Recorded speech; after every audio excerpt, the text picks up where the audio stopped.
Sa ibang balita, kinwestiyon ni Batangas 1st District Representative Leandro Leviste ang nasa 18 bilyong pisong budget ng Kongreso para sa maintenance at operations sa taong 2026 na hindi raw kailangan resibuhan kaya posibleng magastos lang kung saan-saan. Bukod pa yan sa unang aligasyon ni Leviste na may 2 milyong piso umanong Christmas bonus ang mga kongresista, bagay na itinanggi na ng ilan niyang kasama. Nakatutok si Mav Gonzalez.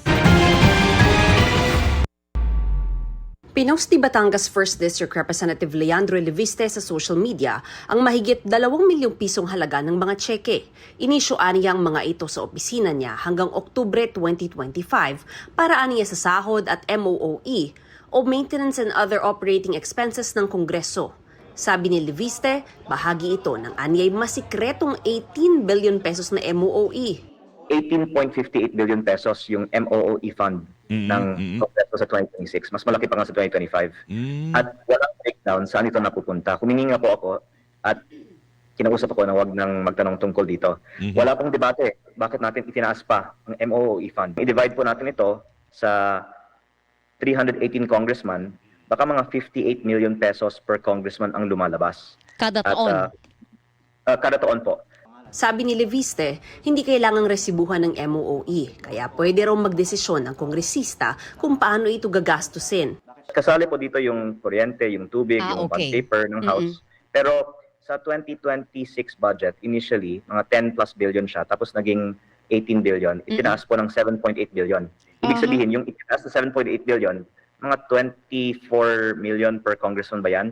Yun po ay pwede natin sabihin, yung discretionary o yung hindi naman utilities and expenses ng Kongreso. Ayon kay Leviste, makukumpirma niyang may natatanggap na nasa 1 milyong pisong MOOE kada kongresista buwan-buwan. Bukod pa raw ito sa 1.2 milyon pag Oktubre, pagkapasa ng national budget at sa 2 milyon pag Disyembre. Ito naman po ay siguro hindi pa nga sapat para sa mga gastusin ng mga congressman para sa ating mga distrito and mga district office naman din po. Kaya in fairness po, kailangan talaga ang budget na ito. Pero ang panawagan ko lang, maging transparent tayo saan ito napupunta. Kasi kumpara sa budget ng mga ahensya, yung sarili naming budget sa Kongreso, parang ito po ang pinaka-closely guarded secret ng buong budget. May mga tumawag na raw sa nanay niyang si Senador Loren Legarda para pigilan si Leviste na magtanong ukol sa pondong ito. Paglilinaw naman ni Leviste, hindi lang Kongreso ang may MOOE, kundi pati ibang ahensya ng gobyerno. Pero sabi ni BICAM Committee Member at Palawan 2nd District Representative Jose Alvarez, walang irregularidad sa mga checking inisyu kay Leviste at hindi ito Christmas bonus. Alinsunod daw ito sa batas, naka-audit at dokumentadong disbursements na natatanggap ng kada miyembro ng Kamara para bayaran ang mga sweldo nila at para masigurong tumatakbo at nakakapagserbisyo ng maayos ang mga district offices nila. Bumaba rin aniya ang budget ng Kamara sa 27.7 billion pesos para sa 2026 kumpara sa 33.7 billion ngayong taon. Doon pa lang daw, malinaw nang hindi tinaasan ng Kamara ang sarili nitong budget. Wala raw itinatago ang Kamara dahil dumadaan sa matinding pagbusisi ang budget nila tulad ng ibang ahensya ng gobyerno. Ito rin daw ang pinakabukas na budget sa kasaysayan na nasubaybayan ng publiko. Dapat daw katotohanan ng basihan kung may alegasyon ng maling paggamit ng pondo at hindi walang basihang spekulasyon. Nauna nang sinabi ni Leviste na may 2 milyong pisong Christmas bonus ang mga kongresista. Pero sinalag ito ni House Committee on Public Accounts Chair at Bicol Saro Party List Representative Terry Ridon. Parang hindi naman Christmas bonus po yung mga binibigay sa mga kongresista.